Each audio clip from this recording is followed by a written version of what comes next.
შვიდწლიანი ემბარგო კი დასრულებულია. ქართული ალკოჰოლური სასმელის პირველი პარტია რუსეთში უკვე გაიგზავნა. დახლებზე კი დაახლოებით 2 კვირაში გამოჩნდება 2006 წლის ემბარგოს შემდეგ ქართულ ღვინოსა და ალკოჰოლურ პროდუქტებზე პირველი საექსპორტო სერტიფიკატები და დოკუმენტაციაც გაიცა. რუსული ბაზარი ქართული ალკოჰოლური სასმელებისთვის და კომპანიები, რომელთაც პროდუქტი ექსპორტისთვის გამზადებული აქვთ. ნახეთ ნინო არღულიანის და გიორგი ჩიკაშუას სიუჟეტში. რამდენიმე წლიანი ემბარგო დასრულდა. რუსულ დახლებზე ქართული ალკოჰოლური სასმელი დაახლოებით 2 კვირაში გამოჩნდება. ძველი კახეთი კონიაკი ამ სახელწოდებით უკვე შემოწმებული, ჩამოსხმული და ექსპორტისთვის გამზადებულია. კომპანია კახური ტრადიციული მეღვინეობის პირველი მანქანა თბილისიდან მოსკოვის მიმართულებით უკვე გაემგზავრა. ჩვენ რო ვერ დავიკავებთ ძველ პოზიციებს, ამაზე უნდა შევთანხმდეთ. ჩვენ უნდა შევთანხმდეთ იმაზე, რომ არის მაღალ რისკიანი ქვეყანა.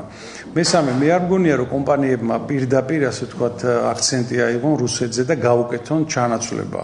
ჩვენ არ ვაპირებთ ამის გაკეთებას, რამე თუ ყავს სტაბილური პარტნიორები სხვადასხვა ქვეყნების საშუალებით. ამიტომ ჩვენთვის ერთ-ერთი ბაზარი იქნება, სადაც განვიხილავთ ჩვეულებრივად. თუმცა არის მაღალრისკიანი და ჩვენ შევეცდებით, რომ მაღალი რისკი როგორც კომპანიამ არ გავწიოთ.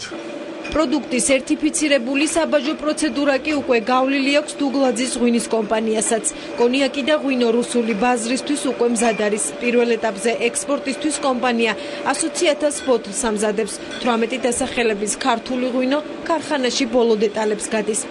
18 დასახელების ქართული ღვინოები, ეს არის ნახევართქვილი, ნახევარშალი და მშრალი ღვინოები.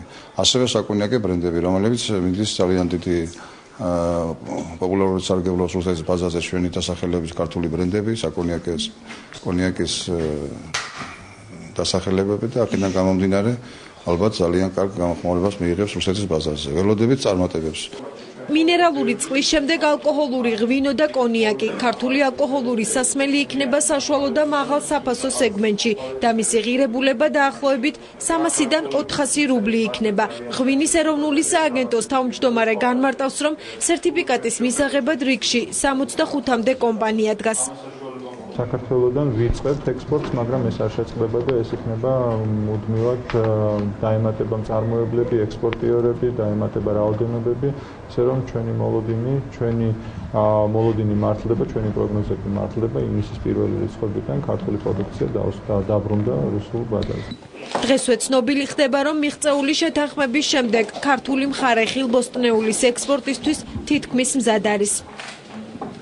აქაც პრინციპში საკმაოდ მნიშვნელოვანი ნაბიჯები იქნა გაადგმული, მოხდა სერტიფიკაციების გაცვლა, მოხდა ნორმატიული აქტების გაცვლა, ფაქტობრივად არჩენილი ერთი შეხვედრა, რომელიც უახლოეს დღეებში გაიმართება და ამის შემდეგ ჩვენ შევძლებთ სხვა სასოფლო სამეურნეო პროდუქციის ექსპორტსაც.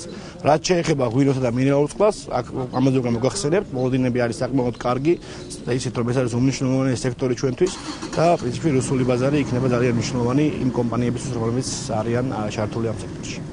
ღვინის ეროვნული სააგენტოს თავმჯდომარემ ჟურნალისტებს განუმარტა, რომ თბილისიდან მილიონი ბოთლის ღვინის აქციზური მარკა უკვე შეკვეთილია, რაც იმას ნიშნავს, რომ ექსპორტის რაოდენობა კიდევ უფრო გაიზრდება. იმ კომპანიებისთვის კი, რომელსაც შემოწმება ამ დრომდე არ გაუვლია, რუსეთიდან ექსპერტები უახლოეს დღეებში ჩამოვლენ.